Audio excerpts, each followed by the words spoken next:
Salamat sa bagong araw, Lord. Panginoon, maraming salamat sa bagong araw na ito. Maraming salamat sa masarap na tulog. Maraming salamat sa masarap na pahinga. Alam ko po, Panginoon, na ako'y binantayan ninyo at inalagaan ng buong magdamag.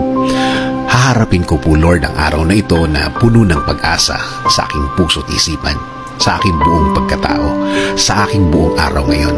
Alam ko po, Lord, na hindi mo ako iiwan ngayong araw na ito at patuloy niyo akong sasamahan at bibigyan ng guidance. Maraming salamat dahil ginising mo ako ngayong umagang ito at alam kong ang araw na ito ay magiging blessed dahil andyan ka, Lord. Punuin niyo po, Lord, ng kasiyahan o joy ang aking puso. Ipaalala niyo po sa akin kung gaano ako ka-blessed sa araw na ito. Lagyan niyo lagi ng dahilan ang aking kasiyahan at mga dahilan kung bakit magiging thankful po ako.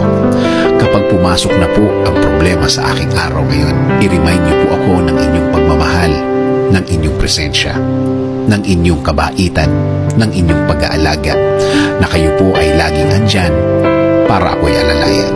Kapag ako ay nanghihina, ipaalala niyo po sa akin na lagi po kayong andyan para ako'y tulungan, para ako'y alalayan, para ako'y alisin sa isang problemadong sitwasyon. Lord, kapag naalala ko ang aking problema, please remind me that you got me, that everything will be okay and fine. Please remind me also of my purpose. Kung bakit ako nasa mundo, kung bakit ako nabuhay, kung bakit ako andito para sa araw-araw, para paglingkuran kayo at mahalin. Kasama na ang mga nagmamahal sa akin at nagpapahalaga na kayo pa din ang dapat masunod sa aming buhay. Naniniwala kami sa inyong plano na lahat-lahat na gusto niyong gawin sa amin ay makakabuti sa amin, na ang lahat ng plano ninyo ay makakabuti sa aking kinabukasan at kinabukasan ng aking pamilya. Lord, patuloy niyo pong pasukin ang aking buhay. Isinusuko ko na po sa inyo ang aking araw-araw, ang aking mga gagawin at aking mga plano. Patuloy niyo kaming bigyan ng guidance sa araw na ito at sa mga susunod.